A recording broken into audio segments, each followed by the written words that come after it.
Birkin House, a noir novella by Grace Vandenberg. Chapter 1, The House That Waited. The Brittany coast held its breath the night Vincent Marge chose to become a thief. The wind had dropped to a whisper, the tide was low, and the moon hung over the water like a pale coin waiting to be pocketed. Vincent stood at the edge of the cliff path, staring down at Birkin House, the former residence of Jane Birkin, though that meant little to him. He wasn't here for glamour. He was here for silver. He told himself this was sensible. A quiet house, a wealthy past, a perfect first job. But Birkin House had the stillness of a place that had been listening for too long. Vincent slipped through the garden gate, heart thudding, breath shallow. The shutters were closed, the windows dark. He moved through the rooms with the reverence of a man who feared waking ghosts. He found the locked door by accident, a narrow corridor, a key left in the lock, a silence that felt staged. He turned the key. The door opened. Inside were 5 bodies, arranged, composed, as if waiting for an audience. Vincent stumbled back, his throat tightening. He had come for spoons, not a shrine. Then he heard footsteps on the gravel outside. Someone else was here. Chapter 2, Capitain Boudaoud arrives. Capitain de Police Nesrine Boudaoud arrived before dawn, her coat damp with sea mist, her expression carved from quiet intelligence. She moved through Birkin House with the calm of a woman who had seen too much and forgotten none of it. Vincent sat at the kitchen table, hands wrapped around a mug he hadn't asked for. Nesrine studied him the way a jeweler inspects a flawed stone. "You're not a killer," she said, "just a fool." He nodded, grateful for the distinction.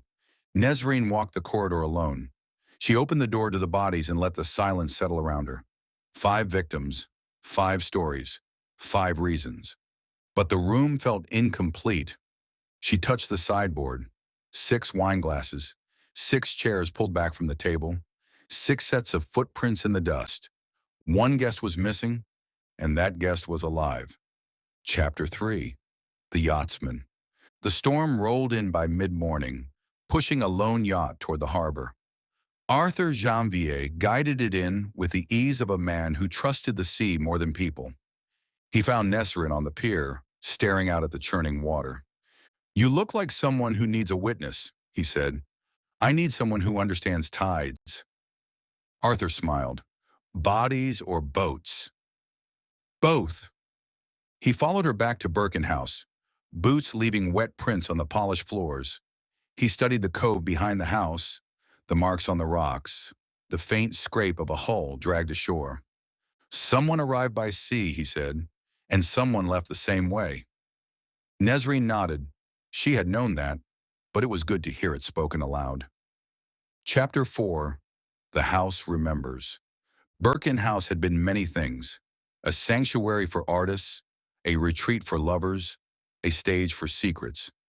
Nesrine walked its rooms with a detective's eye and a woman's intuition. The victims were identified one by one, names that meant little to the world, but everything to each other. A circle of friends fractured by something sharp and unseen. Arthur traced the tides, the weather patterns, the boat routes. Vincent, still trembling, insisted he had never seen any of them before. Nesrine believed him, mostly, but the house whispered otherwise. Chapter 5, The Sixth Guest. Late one night, Nesrine returned to the locked room alone. She stood among the bodies, listening to the house breathe. 5 victims, 6 glasses. She knelt beside the table, running her fingers along the wood. A faint indentation, recent, deliberate.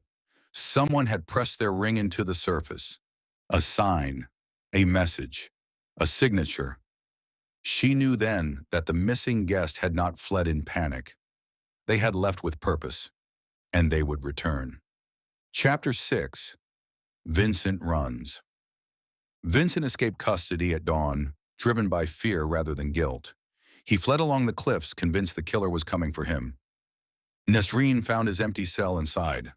Amateurs always ran toward danger, never away from it. Arthur joined her on the cliff path, scanning the horizon. The storm was returning. The tide was rising. Someone's coming back, he said. Someone never left, she replied. Chapter 7. The Return. Lightning split the sky as Nesrine and Arthur reached the rocks. A figure moved along the cliff edge, calm, deliberate, as though walking a familiar path. Vincent crouched behind a boulder, shaking. The figure turned. Nesrine stepped forward, voice steady. You should have stayed gone. The truth unfurled in the stormlight, motives rooted in jealousy, inheritance, and a pact made decades earlier in the shadow of fame. The sixth guest had orchestrated everything, gathering old friends for one final reckoning. The bodies were not victims. They were accomplices, and the last accomplice had returned to finish the ritual. Arthur moved first, swift and sure, cutting off the escape route. Nesrine closed in, her coat whipping in the wind. The killer lunged. The cliff crumbled. The storm roared. But Nesrine held her ground, and the sixth guest fell. Chapter 8. After the tide. By dawn, the storm had passed. The bodies were removed. The truth was recorded. The sea was calm again. Arthur prepared to sail on, though Nesrine suspected he would return. Vincent, shaken but alive, vowed never to steal anything again, not even a glance. Birkin House stood quiet, its shutters closed, its secrets aired at last. But the Brittany coast knew better. Houses like that never forget. They simply wait for the next tide.